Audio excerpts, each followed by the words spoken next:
Me surgiu uma dúvida. Quando a empresa para fazer as manutenções dos equipamentos, né, e aproveita essa oportunidade para o PH ir lá fazer a inspeção. Eu fiquei pensando o seguinte: quando um cliente aplica a solda para tampar ou corrigir aqueles pitting, né, aquelas pequenas cavidades dentro do balão da caldeira, isso é considerado um par? Se ele só vai lá e tampa pequenos buraquinhos e lixa?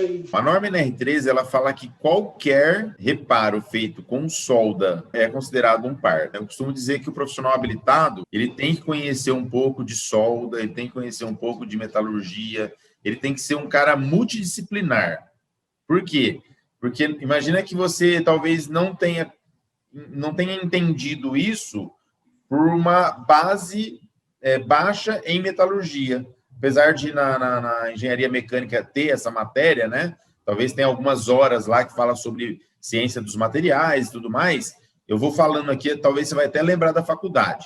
Lá fala sobre o arranjo arranjo da microestrutura. Lá fala cubo de corpo centrado, por exemplo. Você tem lá alguns materiais que tem os arranjos, né, das moléculas do aço. Quando você coloca solda, você está fazendo o quê? Você está derretendo o material. Tanto o material que você deposita, né? Então, eu vou dar um exemplo aqui de uma solda de eletrodo comum, eletrodo revestido. Quando você gera aquele calor, você derrete o material em cima da chapa, ou do balão, como é o caso que você está falando aí. Quando você faz isso, você tem uma fusão do material de base com o material de consumo. Então, aí a gente já começa a entrar na metalurgia, né? Por isso que eu falo. Imagina que esse calor, essa energia que você está depositando, mexe com a estrutura molecular do aço. Mexeu com a estrutura molecular do aço, você tem muitas variáveis aí que você tem que avaliar. Uma dessas variáveis é temperatura, profundidade do defeito. Tanto é que em alguns procedimentos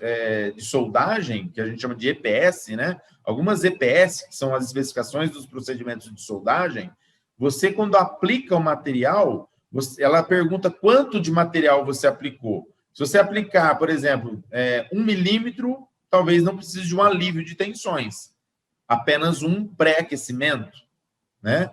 Agora, se você aplicar 20 milímetros, ou seja, se você tiver uma trinca lá no balão e você ter que tirar aquela trinca através de goivagem ou esmerilhamento e ter que depositar 20 milímetros de material, você já tem que fazer um alívio de tensões. Você vai ver no curso de alta performance, lá no módulo 5, tem inspeção de integridade de caldeira. Lá eu ensino como que você faz cálculo de vida remanescente.